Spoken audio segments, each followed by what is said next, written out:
మా అభిమాన నాయకుడు మా సోదరుడు శ్రీధర్ బాబు గారి యొక్క ఆధ్వర్యంలో స్పీకర్ గారు ముంగట కూడా అప్పటికి స్పీకర్ కాలే ఆయన అక్కడ పిలిపించి ఖచ్చితంగా ప్రత్యేకమైన దృష్టి పెట్టాలి, ప్రైవేటీకరణకు పూర్తిగా విరుద్ధం, అండర్ గ్రౌండ్ మైన్లు తీసుకురావాలి, సిమెంట్ ఇండస్ట్రీ తీసుకురావాలి, ఇలా కార్మికుడు వీళ్ళు కోరుకునే ప్రతి ఒక్క కార్యక్రమాన్ని చేయాలని చెప్పి వాళ్ళు మాట ఇవ్వడం జరిగింది.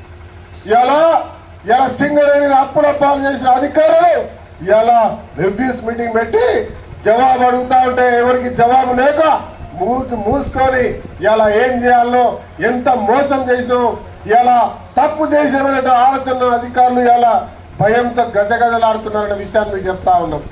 ఖచ్చితంగా నాకు విశ్వాసం ఉంది, రాబోయే తొందరలో కొన్ని రోజుల్లోనే సింగరేణి పూర్తి స్థాయిలో అగ్రస్థానంలో ఉంటుంది. ప్రైవేటీకరణ కాకుండా చేసేటువంటి మాట ముఖ్యమంత్రి పక్షాన మీకు చెప్తా ఉన్నాం. ఏ ఒక్కటి కూడా ప్రైవేటీకరణ కాదు, ఇలా అండర్ గ్రౌండ్ మైన్ తీసుకొస్తాం. ఖచ్చితంగా ఈ ప్రాంతాల్లో మన తెలంగాణలో సింగరేణి కాపాడుతాం, లాభాల బాటలు తీసుకురావడం చేస్తాం.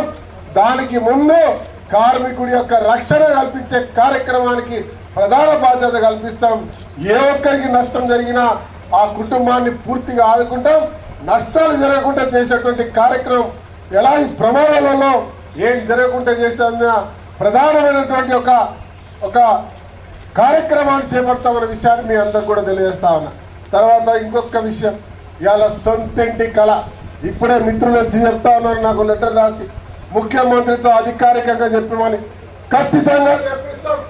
మేము ఇవాళ మాట ఇస్తా ఉన్నాం, ప్రతి ఒక్క కార్మికుడి సొంతింటి కళ నిజం చేస్తామనే మాట నిజం చేసి చూపిస్తామని చెప్పి మీ అందరికి కూడా నేను మాట ఇస్తా ఉన్నా.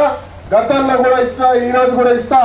ఇప్పటికైనా సరే ఈ ప్రాంతాల్లో ఉండాలనుకున్న వాళ్ళు ప్రభుత్వ భూమి ఉంటే చెప్పండి, స్వయంగా వచ్చి నేనే ప్లాట్లు చేసిస్తా, తర్వాత పట్టాలు ఇప్పిస్తా. ఇది నా మాట.